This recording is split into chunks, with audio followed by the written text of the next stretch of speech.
La teva feina com a mosso d'esquadra influeix en la teva forma d'escriure? És fot molta ràbia. Si la tens, tatxa-la, perquè fa molta ràbia. La pregunta que no m'han fet mai, que m'agradaria que em fessin una entrevista és: tries els noms i els cognoms dels personatges per alguna raó en concret? Hi ha referències ocultes que no sabem veure i que ens hauries d'ajudar a trobar? Normalment, tot aquest Curvovers apareix a base de pencar i d'estar assegut davant d'un full en blanc i anar traçant totes les línies i vigilar les paradoxes i tal, i buscar.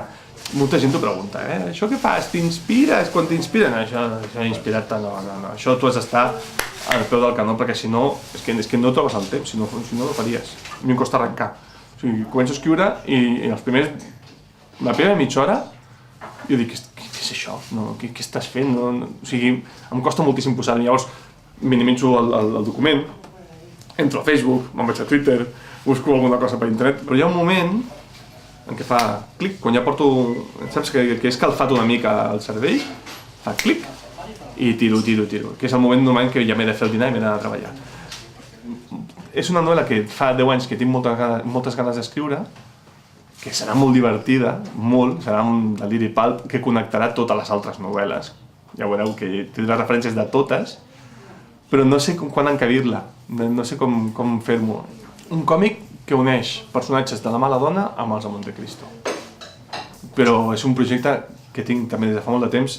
Si jo pogués, jo faria una novel·la per any, rotllo Woody Allen, però m'ocorreria una mica més que Woody Allen.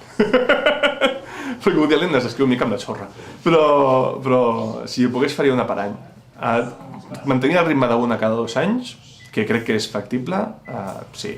Una nena adoptada de l'Afganistan, adoptada per un coronel rus durant la guerra afgano-soviètica, que perd també aquest segon pare quan és adolescent, i en complir 18 anys li ofereixen una feina idíl·lica, que és anar-se a unes illes, a la Polinèsia francesa. T'ho imagina't, vens de Rússia, de la Sibèria, fred de cagar-se, i t'ofereixen anar-te al Pacífic a no fer res, perquè bàsicament és a ventar-se i a veure daiquiris.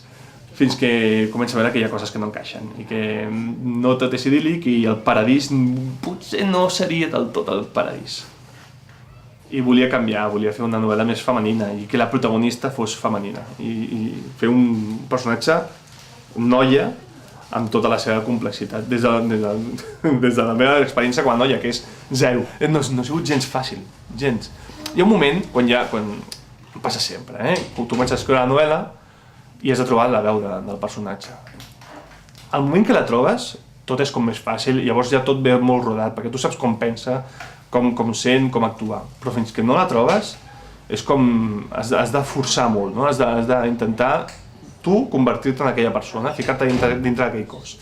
I a vegades ficar-te dintre d'alguns cossos és molt complicat. Jo crec que soc cinematogràfic perquè les meves referències són de molts jocs, venen de molts jocs, són literàries, són musicals, són de còmics, són de jocs, però evidentment són cinematogràfiques, són audiovisuals.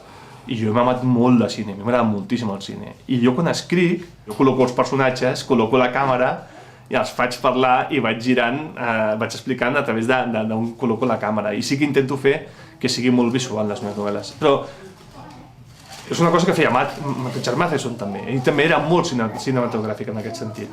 I amb això no és que jo sigui que vegui tant del cine com que veig d'autors que han fet molt de cine també, segurament. Jo crec que el que us espera és una sorpresa, perquè la idea és mai oferir el que esteu esperant. Hi haurà una novel·la que serà Yojimbo a Madagascar.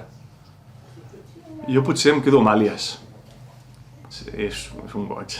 Àlies, almenys les 3 primeres temporades són brutals, que és espia familiar.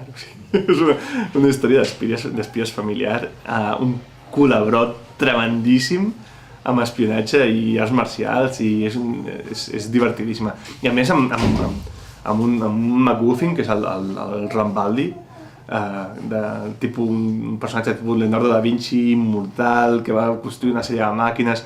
Àlies, jo recordo ser de les primeres sèries que realment em va enganxar moltíssim i de dir, que bé m'ho estic passant.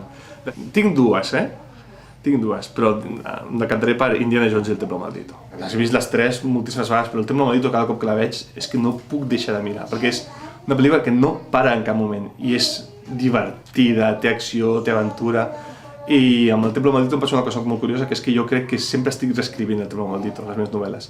Quan apareix l'indi a les mines, a contrallum, i diu, nos vamos, però nos vamos todos, que és quan allibera els nens, aquest moment absolutament èpic de és l'heroi perfecte, això és el que jo estic escrivint a cada novel·la, fins i tot a Farista, La jungla de cristal. És que La jungla de cristal també és una pel·lícula d'acció tan gran, tan bona. Són pel·lícules d'acció i d'aventures, però els personatges estan molt ben escrits. Són personatges que entens que són humans i alhora són herois, i que els reconeixes, són icònics. És molt difícil, escriure un personatge icònic, i Indiana Jones i Sean McClane ho són. O sigui, amb un frame, amb una frase, ja el tens identificat. La jungla de cristal és un disfrute total.